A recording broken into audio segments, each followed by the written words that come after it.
తిరిగి BCN news కి స్వాగతం. విద్యుత్ వినియోగదారుల సమస్యల పరిష్కారం కోసం కార్యక్రమం ఏర్పాటు చేసినట్టు సీజీఆర్ఎఫ్ చైర్మన్ బొక్క సత్యనారాయణ తెలిపారు. పశ్చిమ గోదావరి జిల్లా ఉండి మండలం ఎన్ఆర్పీ అగ్రహారంలోని ప్రభుత్వ ఐటీఐ కళాశాలలో ఏర్పాటు చేసిన కార్యక్రమంలో ఆయన మాట్లాడారు. విద్యుత్ బిల్లులో తప్పులతో పాటు వినియోగదారులు ఎదుర్కొంటున్న సమస్యలను న్యాయస్థానం దృష్టికి తీసుకురావచ్చని ఆయన తెలిపారు. ఈ కార్యక్రమంలో ఎస్ రాజబాబు, ఎం మురళీకృష్ణ, ఎస్ సుబ్బారావు, ఎం వెంకటేశ్వరరావు, ఎం ఝాన్సీ, వి శ్రీనివాసరావు, ఏ వెంకట్రావు, పి శ్రీనివాసరావు విద్యుత్ వినియోగదారులు పాల్గొన్నారు. ఈరోజు ఉండి సెక్షన్ సంబంధించి క్యాంప్ కోర్ట్ కండక్ట్ చేయడం జరిగింది. ఇప్పుడు ప్రస్తుతం గవర్నమెంట్ ఐటీఐ ఉండిలో ఉన్నాం. ఈరోజు ఇక్కడ క్యాంప్ కోర్ట్ పెట్టడం వల్ల ప్రజల నుంచి ఇంచుమించు 15 కంప్లైంట్లు వచ్చినాయి. ఈ 15 కంప్లైంట్లు కూడా మేము ఈరోజు నుంచి ఆ పని మీదే ఉంటాం. ఏంటంటే ఆ కేసుని రిజిస్ట్రేషన్ చేసి డిపార్ట్మెంట్ వాళ్ళకి పంపించి వాళ్ళ యొక్క సబ్మిషన్స్ కూడా తీసుకుని వీడియో కాన్ఫరెన్స్, టెలికాన్ఫరెన్స్ ద్వారా డిపార్ట్మెంట్ వాళ్ళని ఈ యొక్క కంప్లైంట్ ఇచ్చిన వాళ్ళని కూడా విని జ్యుడిషియల్ ఆర్డర్ మాదిరిగా ఒక ఆర్డర్ని పాస్ చేసి 60 రోజుల్లో తీర్పు కాపీని కన్జ్యూమర్ ఇంటికి పంపించడం అనేటువంటి జరుగుతుంది. అయితే ఈ కన్జ్యూమర్ ఫారంలో ఎవరెవరు ఉంటారంటే రిటైర్డ్ జిల్లా జడ్జిగా చైర్పర్సన్ అంటారు నన్ను. ఇక్కడ చైర్పర్సన్గా నేను ఉంటాను. నా పేరు బి సత్యనారాయణ, చైర్పర్సన్ని. అతడు ఇక్కడ రాజబాబు గారు ఉన్నారు, మెంబర్ టెక్నికల్ వారు ఉంటారు. వీరు టెక్నికల్ ఆస్పెక్ట్స్లో నాకు అడ్వైజ్ చేస్తారు. ఇక్కడ పక్కనే సుబ్బారావు గారు ఉన్నారు, ఫైనాన్స్ మెంబర్ గారు, వారేమో ఫైనాన్షియల్ ఆస్పెక్ట్స్లో నాకు అడ్వైజ్ చేస్తుంటారు. ఇండిపెండెంట్ మెంబర్ గారు ఉన్నారు, మురళీకృష్ణ గారు, వారేమో కన్జ్యూమర్స్ ఇబ్బంది పడేటువంటి సందర్భాలు చెప్తూ ఆ యొక్క పబ్లిక్లో ఎలాంటి పరిస్థితి ఉందనేటువంటి వారు మాకు చెప్పి ఈ ఆర్డర్ చెప్పేటప్పుడు మేము నలుగురం కూడా కూర్చొని డిస్కస్ చేసి రూల్ పొజిషన్ చూసుకుని రూల్స్ అండ్ రెగ్యులేషన్స్ ఎలా ఉన్నాయి, చట్టం ఎలా ఉంది, అంతకుముందు ప్రెసిడెంట్స్ ఎలా ఉన్నాయి, డిఫికల్టీ ఏమిటి చూసుకుని కూలంకుషంగా చర్చ చేసుకుని నలుగురు మేము అప్పుడు ఒక ఆర్డర్ని పాస్ చేసి ఈ యొక్క ఆర్డర్ని డిపార్ట్మెంట్ వారికి పంపిస్తాం, కన్జ్యూమర్ కూడా పంపిస్తాం. సో ఇది జరిగేటువంటి ప్రక్రియ. దీనిలో టెలికాన్ఫరెన్స్, వీడియో కాన్ఫరెన్స్ ద్వారా హీరింగ్ అనేది కండక్ట్ చేస్తాం. అంటే కన్జ్యూమర్స్ మా దగ్గరికి విశాఖపట్నంలో మేము ఉంటాం, సైతందార్లో.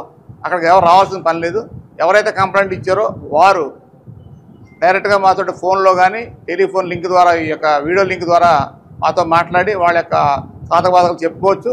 అదే మాత్రం డిఫికల్టీ సంబంధించినటువంటి వస్తే డిపార్ట్మెంట్ వాళ్ళు కూడా వాళ్ళు పడేటువంటి ఇబ్బంది, ఇందులో ఏ రకమైనటువంటి విషయం జరిగింది అని వాళ్ళు కూడా చెప్పుకోవచ్చు. సో వాళ్ళు కన్జ్యూమర్ చెప్పింది, డిపార్ట్మెంట్ వారు చెప్పింది కూడా వాళ్ళు వింటారు, మేము కూడా వింటుంటాం. టెలికాన్ఫరెన్స్, వీడియో కాన్ఫరెన్స్ విని ఈ యొక్క డెసిషన్ అనేటువంటిది మేము తీసుకునే ముందు రూల్ పొజిషన్ చూసుకుని ఆర్డర్ అనేటువంటి చెప్పడం. 1912 కాల్ చేసి మా ప్రాబ్లం ఇదంటే మీరు సాల్వ్ చేయండి అని చెప్పి అట్లీ 1912 కన్నా ఫోన్ చేసి చెప్పుకున్నట్టయితే వాళ్ళు పరిష్కారం చేయనప్పుడు మా దగ్గరికి వచ్చినట్టయితే మేము దాన్ని పరిష్కారం చేస్తాం. మా యొక్క కన్జ్యూమర్ ఫారం, మాది address chairperson consumer address forum CGRF అంటాం, సీతంధార, విశాఖపట్నం. ఈ అడ్రస్కి ఉత్తర రూపంలో కానీ, వాట్సాప్ ద్వారా కానీ, మెయిల్ ద్వారా కానీ, ఆన్లైన్ ద్వారా కానీ డైరెక్ట్గా స్వయంగా వచ్చి వాళ్ళు ఇచ్చిన ఇన్ని రకాలుగా మేము కంప్లైంట్ అనేది తీసుకోవడం. సంచార జాతుల విముక్త జాతుల దినోత్సవాన్ని పురస్కరించుకుని సంచార జాతులం, సదాచార వారసులం, సంస్కృతుల వారధులం అనే నెలతో బీజేపీ నెల 30న స్ఫూర్తి కార్యక్రమం నిర్వహిస్తుందని ఏపీ కృష్ణబల్జ welfare and development corporation chairman Ganta Trimurthulu అన్నారు. పశ్చిమ గోదావరి జిల్లా భీమవరంలోని తన కార్యాలయంలో స్ఫూర్తి కార్యక్రమ కరపత్రాన్ని విడుదల చేశారు. ఓబీసీ మోర్చా రాష్ట్ర వైస్ ప్రెసిడెంట్ అయినం బాలకృష్ణ గౌడ్, జిల్లా ప్రెసిడెంట్ గున్నేపల్లి పుల్లాజీ, యువమోర్చా సభ్యులు కంచకల రాజా మాట్లాడుతూ ఈ నెల 30న విజయవాడ వెన్యూ ఫంక్షన్ హాల్ వద్ద సంచార సమాజాన్ని స్ఫూర్తి ప్రార్థనలుగా తెలుపుతూ స్ఫూర్తి కార్యక్రమం నిర్వహిస్తున్నామని బీజేపీ రాష్ట్ర అధ్యక్షులు పి మాధవ్ పిలుపుతో రాష్ట్రంలో సంచార కులాల పెద్దలను బీజేపీ ఆహ్వానిస్తుందని తెలిపారు. వివిధ సంచార సంఘాలు, మేధావులు, నాయకులు, కుల పెద్దలు, యువత, మహిళలందరూ స్ఫూర్తి కార్యక్రమంలో పాల్గొని విజయవంతం చేయాలని కోరారు. ఈ కార్యక్రమంలో కృష్ణబల్జ రాష్ట్ర ఉపాధ్యక్షులు చామంతి మల్లికార్జునరావు, మునగాల పోసియ, చామంతి సత్యనారాయణ తదితరులు పాల్గొన్నారు. భారతీయ జనతా పార్టీ నరేంద్ర మోడీ గారి నాయకత్వంలో ఈ దేశాన్ని అభివృద్ధి పదంలో నడిపిస్తూ అదేవిధంగా బడుగు బలహీన వర్గాల యొక్క సంక్షేమాన్ని, అభివృద్ధిని కాంక్షిస్తూ ఈ దేశాన్ని పరిపాలన జరుగుతుంది గడిచిన 11 సంవత్సరాలుగా.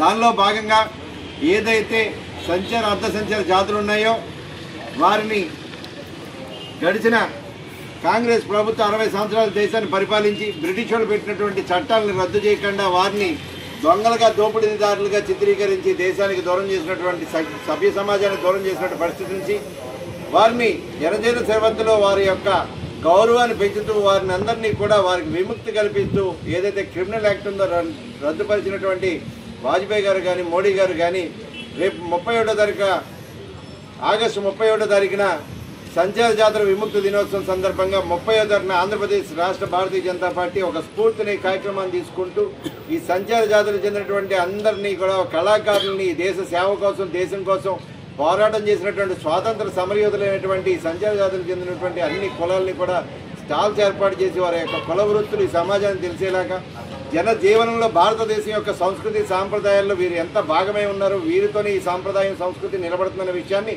ప్రపంచాన్ని చాటి చెప్పేలా తీసుకున్నటువంటి కార్యక్రమమైనటువంటి స్ఫూర్తిలో మన కృష్ణ బలిజ మరియు పోసల కార్పొరేషన్ చైర్మన్ అయినటువంటి సోదరుడు గంటా తిరుమూర్తులు గారిని కలిసి నిజంగా మాకు అందరికీ కూడా చాలా గర్వకారణం. ఎందుకంటే బడుగు బలహీన వర్గాల్లో ఎంతోమందికి ఎన్నో విధాలుగా ప్రోత్సాహాలు సంక్షేమ పదాలు అన్నీ అందిస్తున్నప్పటికీ కూడా దేశ స్వాతంత్ర సముపార్జనలో ప్రముఖ భూమిక పోషించినటువంటి మన సంచార అర్ధ సంచార జాతులను ఎవరు కూడా గుర్తించిన పరిస్థితుల్లో మన ప్రియతమ మాజీ ప్రధాని శ్రీ అటల్ బిహారీ వాజ్పేయి గారు అంత్యోదయమే ధ్యేయంగా అన్ని జాతులు కూడా అట్టడుగు వర్గాల్లో ఉన్నటువంటి ప్రతి ఒక్కరిని కూడా మనం గుర్తించాలనేటువంటి సదుద్దేశంతో ఈ సంచార అర్ధ సంచార జాతుల్ని మనం వెలుగులోకి తీసుకురావాలని వాళ్ళకి ఎన్నో రకాలుగా ప్రోత్సాహకాలు అందించాలనే సత్సంకల్పంతో వారు సీడ్ SEED సీడ్ అనేటువంటి ఒక పథకాన్ని ప్రవేశపెట్టడం జరిగింది. అలాగే NT-DNTలకి అనుకూలంగా ఉండే విధంగా DNT కమిషన్ అనే దాన్ని ఒకటి ఏర్పాటు చేయడం జరిగింది. అందులో భాగంగానే ఈ నెల 30వ తారీఖున విజయవాడ నోవాటెల్ దగ్గర మొత్తం సంచార అర్ధ సంచార జాతులకు సంబంధించి అందరినీ కూడా ఒక చోట మమేకం చేసి ఒక చోట వాళ్ళందరినీ కూడా కలిసేటట్టుగా చేసి వాళ్ళ యొక్క కళలను అక్కడ ఉన్నటువంటి వాళ్ళ యొక్క మొత్తం సంచార అర్ధసంచార జాతుల యొక్క వాళ్ళ యొక్క వృత్తులను కళలను అన్నీ కూడా అక్కడ మనం ప్రదర్శించే విధంగా అక్కడ ఒక స్టాల్స్ కింద ఏర్పాటు చేసి కోసల కృష్ణ బలిజ మన ఆంధ్రప్రదేశ్ రాష్ట్ర చైర్మన్ గారు శ్రీ గంటా తిరుమూర్తులు గారిని మనం కలవడం జరిగింది, వారిని ఆహ్వానించడం జరిగింది. ఈ అవకాశం ఇచ్చినటువంటి ప్రతి ఒక్కరికి కూడా మరొకసారి హృదయపూర్వక నమస్కారాలు తెలియజేస్తున్నాను. తిరుపతి జిల్లా గూడూరు పట్టణ సమీపంలోని టిట్కో అపార్ట్మెంట్ నివాసాలను MLA Sunil Kumar, municipal commissioner Venkateswarlu పరిశీలించారు. స్థానికులు శానిటేషన్ వంటి పలు సమస్యలను ఎమ్మెల్యే దృష్టికి తీసుకువెళ్లారు. ఈ సందర్భంగా ఎమ్మెల్యే మాట్లాడుతూ ఎంతో ప్రతిష్టాత్మకంగా టిట్కో నివాసాలను టీడీపీ ప్రభుత్వం నిర్మించి పేదవాళ్లకు అందించడం జరిగిందని గుర్తు చేశారు. చుట్టూ పెరిగిపోయిన చెట్లను తొలగిస్తామని, రౌడీ షీటర్లు ఆకతాయిలు గొడవలు సృష్టిస్తే కఠిన చర్యలు తీసుకోవాలని పోలీసులను ఆదేశించారు. అపార్ట్మెంట్ వాసులు పరిసరాలను శుభ్రంగా ఉంచుకుని సహకరించాలని సూచించారు. ఎందువల్లంటే వాళ్ళకి చాలా రోజుల నుండి నీళ్లు రావట్లేదని నేను గెలిచిన తర్వాత, అంటే గెలవక ముందు నుండి సమస్య ఇది. నేను గెలిచిన తర్వాత కాదు, మేము ఇల్లు కట్టించి ఇచ్చాం, బంగాళా లాంటి ఇల్లు ఇచ్చాం. దానికి ఈ రంగు ఇంత దారుణమైన రంగు అంటే ఆ రంగు వేసి పెట్టారు. అంటే తెలుగుదేశం పార్టీ గవర్నమెంట్లో కట్టినటువంటి ఇళ్ళకి ఈ రంగు వేసి ఏదో వాళ్ళు ఏదో చేసినట్టు ఒక కలరింగ్ ఇచ్చిన పరిస్థితి కూడా మీకు తెలియజేస్తున్నాం. అప్పటి నుంచి ఇక్కడ వాటర్ ప్రాబ్లం ఉంది. నాకు తెలిసిన తర్వాత గెలిచిన వెంటనే మేము, మా కిరణ్, మా మున్సిపల్ కౌన్సిలర్స్, మా కమిషనర్ గారు ఇక్కడికి వచ్చి ఈ బోర్లు వేసాం నీళ్ళకి, కానీ పళ్ళ బోర్లు. తర్వాత దాన్ని ఎట్లా ఆల్టర్నేట్ చేయాలంటే మళ్ళీ అక్కడ మిలిటరీ కాలనీలో బోర్ వేసి దాని ద్వారా వాటర్ సప్లై చేద్దామని చెప్పి అనుకున్నాం. తద్వారా ఇక్కడైతే వాటర్ సప్లై ఇస్తున్నాం. కానీ ప్రాబ్లం ఏంటంటే ఇప్పుడు మా కమిషనర్ గారు చెప్పినట్టు ఈ ఉండే క్వార్టర్స్లు ఎక్కువ, నివాసాలు తక్కువ. అంటే ఒక్కొక్క బ్లాక్లో 30 అపార్ట్మెంట్స్ ఉంటే 30 నుండి 7 కుటుంబాలు 8 కుటుంబాలు అక్కడ ఉండేటువంటి కార్యక్రమం.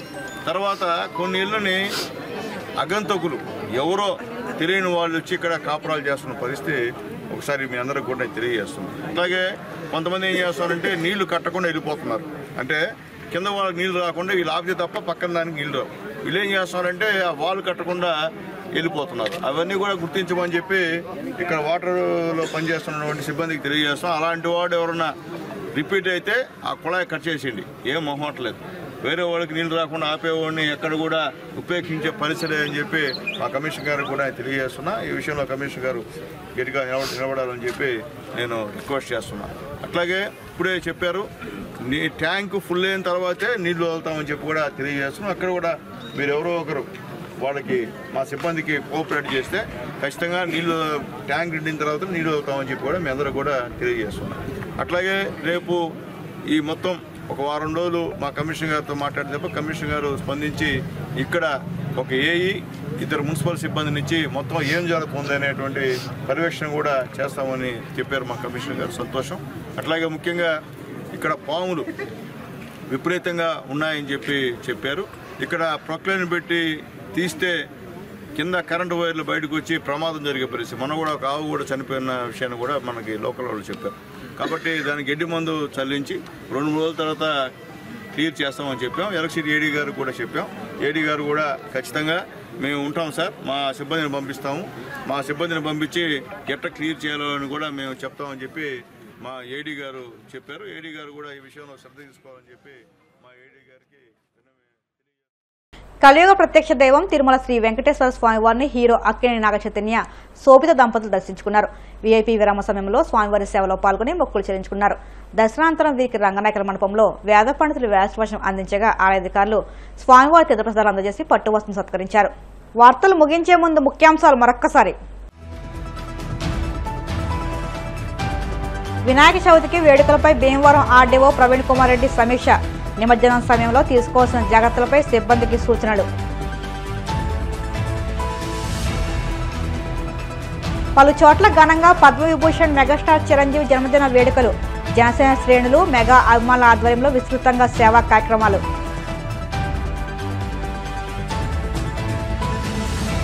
కూటమి సర్కార్ ప్రజా సమస్యలను గాలికి వదిలేసిందన్న వైసీపీ ఎమ్మెల్సీ బొత్స. చంద్రబాబు పాలనలో ఏ వర్గము సంతృప్తిగా లేదని మండిపాటు.